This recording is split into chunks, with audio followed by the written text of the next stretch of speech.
Boker Tov, nous sommes le 22 août 2021. C'est l'heure du premier journal d'information en direct de Jérusalem sur Radio Kalita.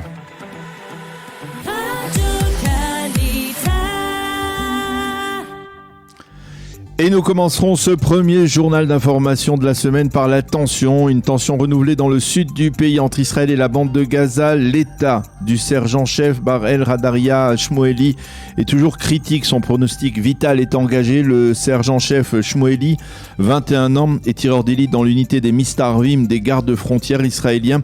Il se trouvait hier avec son unité le long du mur de sécurité qui sépare la bande de Gaza du territoire israélien. Des centaines de manifestants palestiniens incités par le Hamas ont d'abord franchi impunément la barrière de sécurité habituelle et se sont ensuite pressés devant le nouveau mur de sécurité, un mur de béton qui est situé 300 mètres plus à l'ouest donc de la frontière habituelle. L'un des Palestiniens armés d'un revolver a apparemment réussi à passer la main dans une fente de tir de cette barrière de béton. Il a ouvert le feu quasiment à bout portant sur le sergent-chef Shmueli, le touchant grièvement à la tête.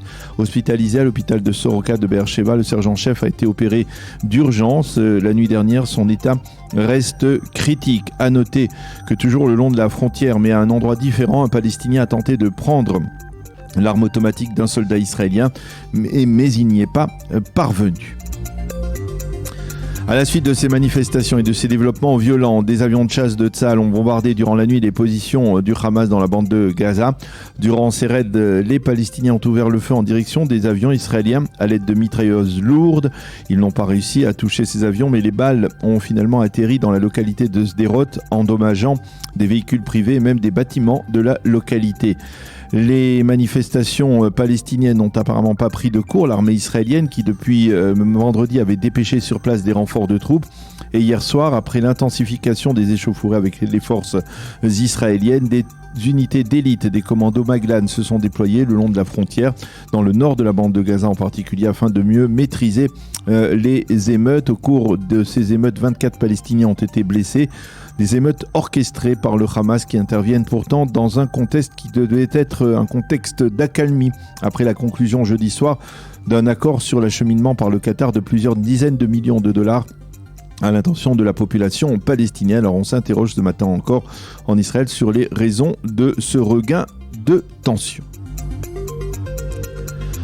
Le cabinet Corona se réunira ce soir pour décider si l'année scolaire débutera comme prévu le 1er septembre prochain ou bien si elle ne débutera qu'après les fêtes de Tishri. Les membres du cabinet sont divisés à ce sujet ainsi que sur la question de la vaccination des élèves dans les établissements scolaires. Mais tout de même, il semble qu'une majorité des membres du cabinet penche en faveur de la rentrée à sa date traditionnelle et ce au vu des données de ces derniers jours qui seraient particulièrement, en tout cas plus encourageantes qu'on ne le pensait. Le ministère de la Santé lui aussi recommande d'ouvrir l'année scolaire le 1er septembre et suggère que dans les classes où plus de 70% des élèves sont vaccinés, bien les cours se déroulent normalement sans la moindre restriction. Par ailleurs, l'opération de test sérologique est élargie à partir d'aujourd'hui pour les enfants de 3 à 12 ans. Plus d'1 million d'enfants peuvent désormais subir ce test qui leur permettra de vérifier s'ils ont déjà contracté dans le passé le Covid sans en avoir eu le moindre symptôme, ce qui les dispenserait ensuite de toute quarantaine. Et puis il faut le souligner, 100 000 Israéliens ont reçu en fin de semaine le booster, la 3e dose de vaccin. Il s'agit d'Israéliens qui ont plus de 40 ans désormais. Le nombre de personnes ayant reçu ce booster approche du 1,4 million. Résultat direct ou conséquence directe, on recense une baisse sensible du nombre de malades graves parmi les plus de 60 ans qui ont déjà reçu cette 3e injection. Le nombre de malades graves augmente, mais de manière moins rapide qu'on ne le pressentait il y a une dizaine de jours. On enregistre aujourd'hui 645 malades graves en Israël. Depuis le début du mois d'août, 298 malades sont décédés des suites du Covid. Et puis pour clore ce chapitre, sachez que c'est aujourd'hui qu'entre en vigueur une nouvelle restriction. Les rassemblements de plus de 400 personnes en intérieur et de 500 personnes en extérieur seront désormais interdits. Et puis c'est aujourd'hui que la commission d'enquête d'État sur la catastrophe de Méron entamera l'audition des témoins du drame. Le premier témoin sera le commissaire en chef de la police israélienne dans le nord du pays, Shimon Lavi. Les représentants des familles seront présents. Cette commission est présidée, je vous le rappelle, par Myriam Nahor, l'ancienne présidente de la Cour suprême.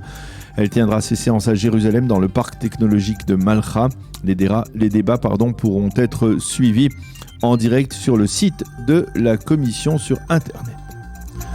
C'est la fin de ce premier journal d'information en direct de Jérusalem.